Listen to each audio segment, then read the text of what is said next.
Nakuha naman natin ang ating good news ngayong araw. Containerized gardening inilunsad sa mga paaralan sa Dagupan. Para sa detalye ng ating good news, makakasama natin, Idol Maya.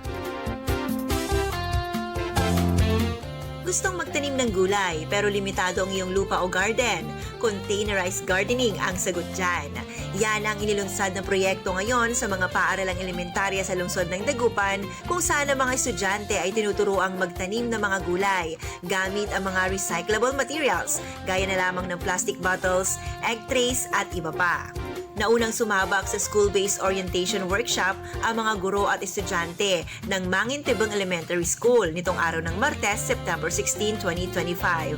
Sa tulong ng City Agriculture Office, naituro sa mga ito kung paano makabuhay ng tanim sa mga containers na ito upang hindi lamang makabawas sa mga basura, kundi mayroon ding pagkukunan ng gulay kapag kinailangan. Nakatakda na rin silang umikot sa iba pang paaralan sa syudad upang ituro ang ganitong paraan ng pagtatanim na hindi lamang sustainable food source, kundi environmental friendly pa.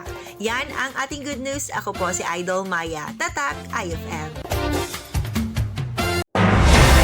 IFM News. IFM News. IFM.